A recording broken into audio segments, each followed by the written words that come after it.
মা যদি দুই হাত উঠায় ফেলায়, আরশের মালিক আল্লাহ, কাবার মালিক আল্লাহ মার হাতটাকে ফিরায়া দেয় না। সন্তানের জন্য মা যদি দোয়া করে তাও আল্লাহ তাআলা কবুল করে, সন্তানের জন্য মা যদি বদদোয়া করে তাও মালিকে কবুল করে।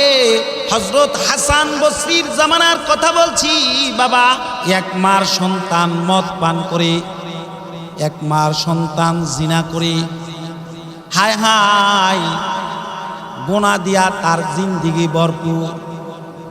মা রাতের গভীরে তাহাজ্জুদ নামাজ আদায় করিয়া দুইটা হাত উঠা আল্লাহকে বলে, আল্লাহ সন্তান একটা দিলা, যে সন্তানদের নিয়ে বড় আশা করছিলাম, যে সন্তান কোরআন শিখবে, নবীজির হাদিস শিখবে, কোরআন পড়ে মানুষে কোরআনের তালিম দিবে, নবীজির হাদিস পড়া নবীজির হাদিসের তালিম দিবে। মালিক সন্তান হলো উল্টা, কোরআন পড়ে নাই, হাদিস পড়ে নাই। কোরআন পড়ানোর জন্য বহু চেষ্টা করছি, সন্তানটা মানুষ হয় নাই। ও মাওলা, আমি মা হইয়া তোমার দরবারে দরখাস্ত করতেছি, আমার সন্তানটাকে তুমি হেদায়াত দান করো। মা চোখের পানি ফেলায়া কাঁদতেছে। মা বাবার দোয়া মুস্তাজাবুদ দাওয়াত, দোয়া করতেছে, চোখের পানি পড়তেছে, মালিক দোয়া সাথে সাথে কবুল করে নিছে। মাথাল অবস্থায় সন্তান মারে সকালবেলা বলে, মা ও মা, মারে আমি তাওবা করবো, আমারে হাসান বসরির কাছে লইয়া যাও। মা সন্তানকে ধরে, মাতাল তো একদিক দিয়া টান দিলে আরেক দিক দিয়া পড়ে যায়। সন্তান দুর্বল, মাথা উঠাইতে পারতেছে না, নাড়াচাড়া করতে পারতেছে না। হায় হায়, মা এবার সন্তানকে বলে, সন্তান আমি তো তোমারে বৃদ্ধ মানুষ লয়া যাওয়া সম্ভব না, কেমনে লয়া যাবো? সন্তান বলে, মা তুলে তুমি যাও, হাসান বসরিকে তুমি আমার কাছে নিয়ে আসো, আমাকে তাওবা করার জন্য, আমাকে তাওবা পড়ানোর জন্য আমি তাওবা করব।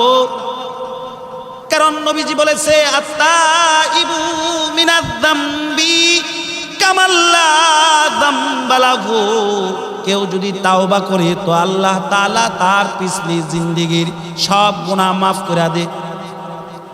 মা বৃদ্ধ মানুষ দেউরায়া হযরত হাসান বসরির কাছে চলে গেছে, যা বলে, গো হাসান, আমার সন্তান মাতাল সন্তান তাওবা করতে চাই, আমার সাথে চলুন, আমার সন্তানটারে তাওবা করায়া দেন। হাসান বসরি বলি, মদখুরে তাওবা পড়ানোর জন্য আমি যাবো না, মাতাল রে তাওবা পড়ানোর জন্য আমি যাবো না, এমন দুষ্ট ছেলে তার তাওবা করানোর জন্য আমি হাসান বসরি যাবো না। মা একবার দুইবার তিনবার বলল, হাসান বসরি আসে না। মা কান্তি কান্তি আবার পুনরায় বাড়িতে চলে আসে। বাড়িতে আসার পর সন্তান বলে, মা হাসান বসরি রে কি লয়া আইলা না? হাসান বসরি কি আইতো না? আমাকে কি তাওবা করাইতো না? মা বলে, সন্তান হাসান বসরি তোমার মতো নাফরমানদের তাওবা পড়ানোর জন্য আসবে না। আমি মা বহুত আকুলি মিনতি করেছি, হাসান বসরি আসবে না। সন্তান কান্নায় ভাঙা পড়ে গেল। সন্তান কেঁদে কেঁদে বলে, মা বুঝছি হাসান বসরি আমাকে তাওবা পড়ানোর জন্য যেহেতু আসবে না, একজন ওলি হইয়া যেহেতু আমার তাওবা পড়ানোর জন্য আসবে না, মারে জাহান্নামের আগুন ছাড়া আমার মনে হয় কোনো আর উপায় নাই। মনে হয় আমি জাহান্নামের আগুনে জ্বলবো।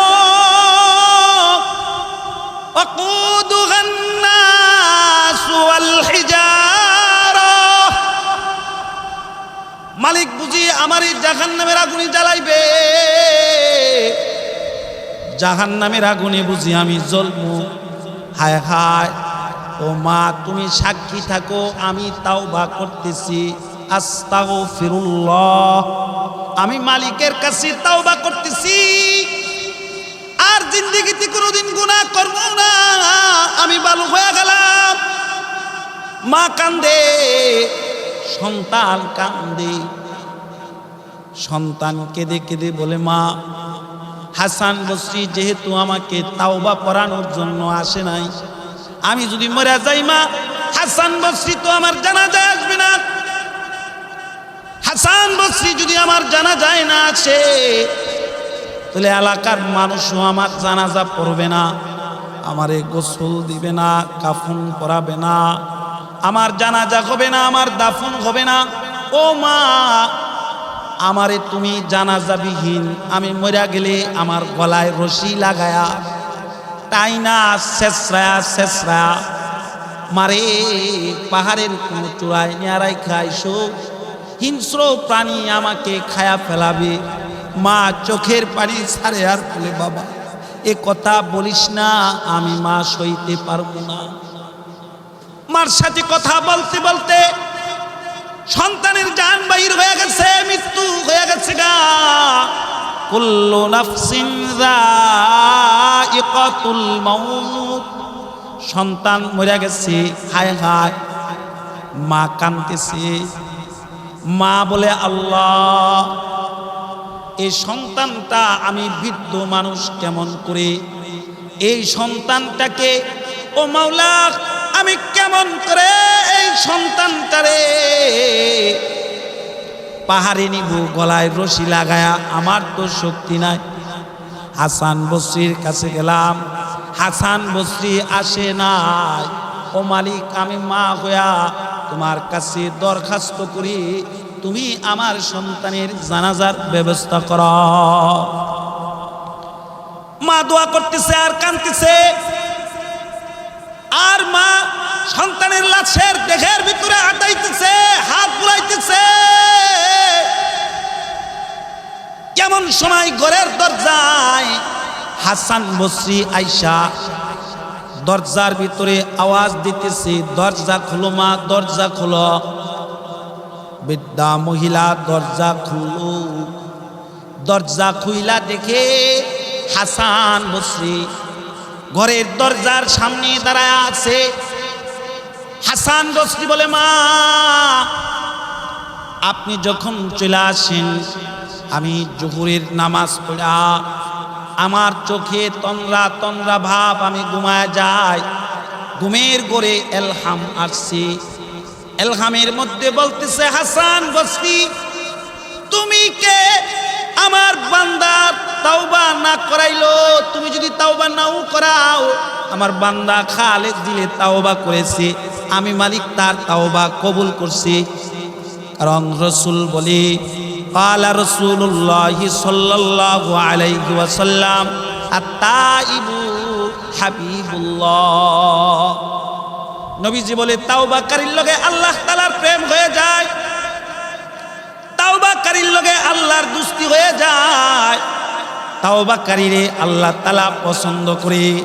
হায় হায়, আল্লাহ তাআলা এই যুবকের, আমি আল্লাহ যুবকের তাওবা কবুল করছি। যাও হাসান, তুমি তাকে গোসল দিবা, তাকে তুমি কাফন পরাইবা, তার জানাজা তুমি পড়াইয়া তাকে তোমার নিজের হাতে কবরে রাখবা। এ হলো মার দোয়া। মা যদি দোয়া করে তো আল্লাহ তাআলা সন্তানকে মার দোয়ার বদৌলতে নবীর জান্নাতের সাথী বানায়। পয়গম্বর মুসা আলাইহিস সালাতু ওয়াস সালাম তুর পাহাড়ে আল্লাহর লগে কথা কইতো। কথার ফাঁকে একদিন আল্লাহরে কয়, আল্লাহ জান্নাত যে আমারে দিবা, জান্নাতে আমার সাথী হবে কে? কে আমার জান্নাতের সাথী হবে? দুনিয়াতে আমার সাথী আমার ভাই হারুন, জান্নাতে আমার সাথী হবে কে? আল্লাহ বলে, মুসা জান্নাতে তোমার সাথী হবে একজন কসাই। পয়গম্বর বলে, আল্লাহ নবীর লগে বুঝি কসাইরে জান্নাত দিবা? নবীর জান্নাতের সাথী বুঝি কসাই? পয়গম্বর মুসা বলে আল্লাহ এটা কি সম্ভব? আল্লাহ বলে কালিম কসাই হইলে কি হইব? তার দিলটা বড় বালা, তার দিলের ভিতরে আছি আমি আল্লাহ, তার লগে আমার বড় খাতির, তার লগে আমার বড় প্রেম। কালিম বলে আল্লাহ তাহলে কসার ঠিকানাটা কি দেওয়া যায় না? আমি একটু কসাইরে দেখা আসিগা, কি এমন আমলের বিনিময়ে কসাই হয়েও আমি নবীর জান্নাতের সাথী হবে? আল্লাহ বলে মুসা এমক বাজারে গোস্ত বিক্রি করে গরু কাইটা যাও, ওই বাজারে গিয়ে দেখা সোগা। পয়গম্বর মুসা আলাইহিস সালাতু ওয়াস সালাম সকালবেলা ওই বাজারে চলে আসছে। বাজারে আয়সা দেখে কসাই গরু জবাই করতেছে আল্লাহর নামের উপর, বিসমিল্লাহ ইয়া আল্লাহু আকবার। পয়গম্বর দূর থেকে দাঁড়ায় দাঁড়ায় দেখতেছে গরু জবাই শেষ, গরুর দেহ থেকে প্রাণ পাখি বাহির হয়ে গেছে, রূহ বাহির হয়ে গেছে। কসাই আবার গরুর চামড়া চলাইতেছে, আল্লাহর জিকিররত অবস্থায় আল্লাহু আকবার বলে, জোরে বলে আল্লাহু আকবার। জিকিররত অবস্থায় কসাই গরুর চামড়া থেকে গোস্ত আলাদা, চামড়া গোস্ত থেকে চামড়া আলাদা করতেছে। হায় হায় রানগুলা রানায়া গরুর দেহের ভিতরে যে ভালো ভালো গোস্ত আছে, কয়েক টুরকা গোস্ত নিজের কোমর থেকে গামছাটা বাহির করা, গামছায় পেছায়া যে টাকা রাখে ডেক্সের ভিতর, ওই ডেক্সের ভিতর রাখা দিছে। সারাদিন কসাই গোস্ত বেচা কিনা করতেছে জিকিরের হালাতে, আর দৃষ্টিকে নিচের দিকে রাখছে। কসাই জিকির করে আর গোস্ত বেচা কিনা করে। হায় হায় আজব কসাই, কারোরে ওজনে কম দেয় না, কারো গোস্তের সাথে হাড্ডি মিশ্রিত করে না। হাড্ডির দামে বিক্রি করতেছে, গোস্ত গোস্তের দামে বিক্রি করতেছে, চুল পরিমাণ ওজনে কম দেয় না। আমাদের বাংলাদেশে তো এরকম না, হাড্ডিগুলা ডেস্কের নিচে রাখি, বলে শাবক গোস্ত দিতেছি, কয়েক টুরকা গোস্ত কাইটা ফাঁকি দিয়া হাড্ডি নাড়াদা মিলায়া পরে ওজন দিয়া দেয়। আওয়াজ করা জোরে কন্যা নাউজুবিল্লাহ।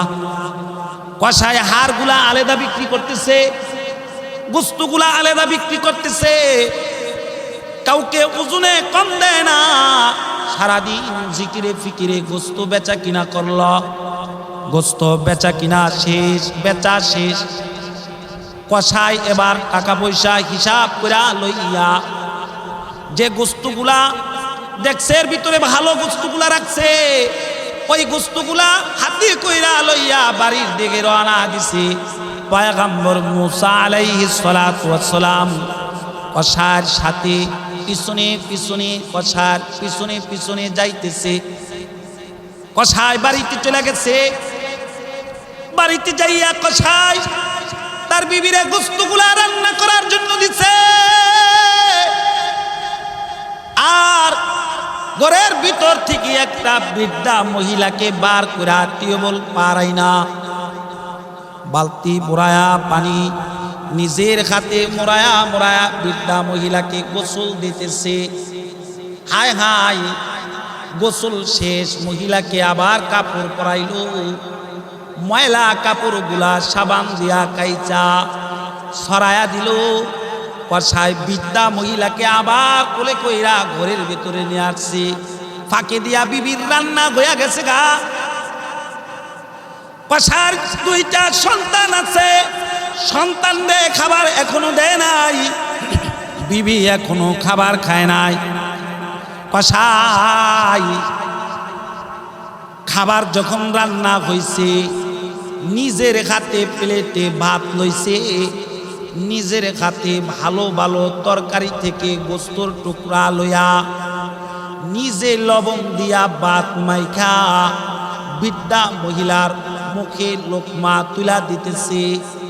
হায় হায় বৃদ্ধা মহিলা খাবার খাইতেছে, বৃদ্ধা মহিলার দাঁত গুলা পড়ে গেছে, শরীরের চামড়া লুজ হয়ে গেছে, হায় হায় শরীরের চামড়া লুজ, দাঁত পড়ে গেছে, তাই গোস্ত চাবায়া খাইতে পারে না। কসাই নিজের দাঁত দিয়া গোস্ত গুলারে চাবায়া চাবায়া নরম বানায়া বৃদ্ধা মহিলাকে খাবার খাওয়াইতেছে। গোস্ত চাবায়া চাবায়া বৃদ্ধা মহিলার মুখে দিতেছে। মহিলা গোস্ত খাইতেছে আর মহিলার চোখ দিয়া পানি গড়ায়া গড়ায়া পড়তেছে। মহিলার চোখ দিয়া গড়ায়া গড়ায়া পানি পড়ে। হায় হায় মহিলা দুটা হাত আকাশের দিকে উঠায়া কান্দে। খাবার শেষ হয়ে গেছে। কসাই এবার মহিলাকে বিছানায় শোয়া নিজের বিবি বাল বাচ্চাদেরকে লইয়া নিজে খাবার খাইল। খাবার খাওয়ার পরে পয়গম্বর মুসা বলে, ও কসাই বাড়িতে আসো কিনা?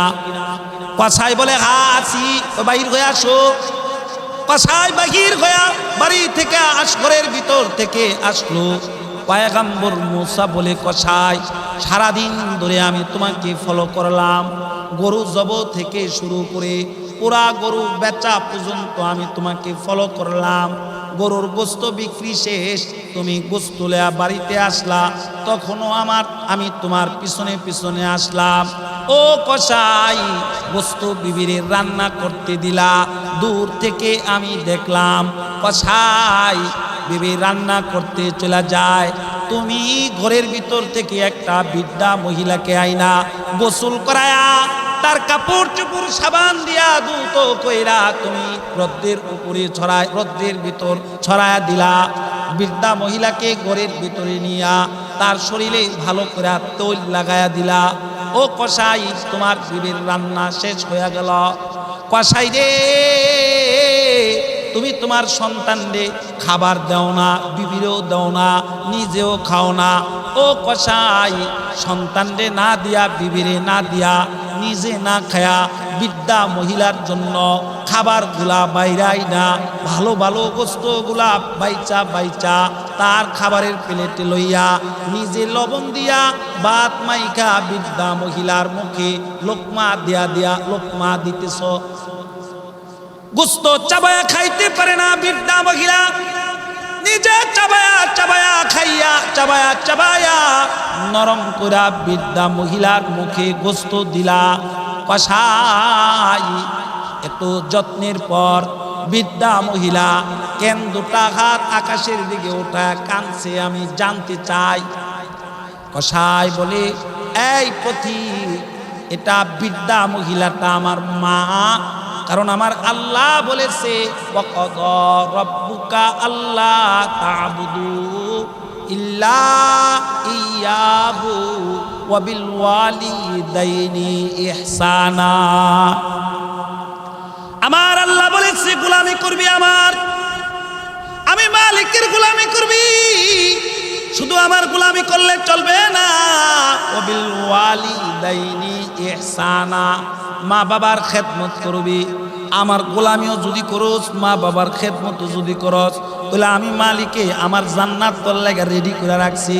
ও কসাই, আমি আমার মার খেদমত করি। আমার মা বৃদ্ধা মানুষ, চলতে পারে না, হাঁটতে পারে না, এমনকি নিজের প্রস্রাব পায়খানাকে কন্ট্রোল রাখতে পারে না। তাই আমি নিজের হাতে আমার মারে গোসল করাই, আমি আমার নিজের হাতে মার প্রস্রাব পরিষ্কার করি, আমি আমার নিজের হাতে মার পায়খানা পরিষ্কার করি। আমার মা, আমি আমার নিজের হাতে আমার মায়ের লোকমা বানায়া যে খাওয়াই। আমার মায় আনন্দে কান্দে আর আল্লাহর কাছে ফরিয়াদ করে বলে, আল্লাহ ও মালিক, আমার ছেলে কসাই সারাদিন বাজারে গোস্ত বেচা কিনা করে, তারপরও আমি মার চুল পরিমাণ খেদমতের ব্যাঘাত ঘটায় না। সারাদিন গোস্ত বেচা কিনা করে, সন্তান ক্লান্ত হয় না, আইসা আমি মায়েরে গোসল করাই, আমি মার গায়ে তৈল দিয়া দে, আমি মায়েরে নিজের হাতে লোকমা বানায়া খাওয়াই। আমি গোস্ত চাবায়া খাইতে পারি না, আমার সন্তান চাবায়া আমার মুখে দে। ও মালিক, আমি মা হয়ে তোমার কাছে দোয়া করতেছি, আমার এই সন্তানটারে এ যুগের নবী পয়গম্বর পয়গম্বর মুসা আলাইহিস সালাতু ওয়াস সালামের জান্নাতের সাথী বানায়। আমার মা পয়গম্বর মুসার জান্নাতের সাথী আমারে বানানোর লাইগা আমার মালিকের কাছে ফরিয়াদ করে পয়গম্বর মুসা বলে, যুবক আর তোর মারে কানতে না করিস, আল্লাহ তাআলার লগে আমার কথা হইছে, আসমানের মনিব মাওলা তুই যে তোর মার খেদমত করস, তোর মার খেদমতে খুশি হইয়া আমি পয়গম্বর মুসারে বইলা দিছি যে আমার জান্নাতের সাথী তুই হবি। কালিমুল্লাহ আল্লাহর কাছে চলে আসছে। আল্লাহ বলে, পয়গম্বর কি বুঝলেন? কালিম বলে, বুঝা ফেলাইছি মালিক, মা বাবার খেদমত করার কারণে আপনি তারে আমার জান্নাতের সাথী হিসাবে কবুল করছেন, কারণ মার দোয়া করতে দেরি মালিক কবুল করতে দেরি নাই। তোমরা যারা মাহফিলে আসো আজকে ওয়াদাবদ্ধ হও, যতদিন বেঁচে থাকবা মা বাবারে কষ্ট দিও না, কারণ রসুল বলে মা জান্নাতুকা ওয়া নারুক, তোমাদের জন্য তোমাদের মা বাবা জান্নাত, তোমাদের জন্য তোমাদের মা বাবা জাহান্নাম। ইমানটারে যদি খাঁটি কইরা নামাজ পড়া মা বাবার খেদমত কইরা হালাল রিজিক ভক্ষণ করা যদি আল্লাহর গোলাম তোমরা কবরে যাইতে পারো, মৃত্যুর মাধ্যমে জান্নাতের খুশখবরই পাইবা, মরার সাথে সাথে কবর জান্নাতের বাগান হয়ে যাবে। সুবহানাল্লাহ।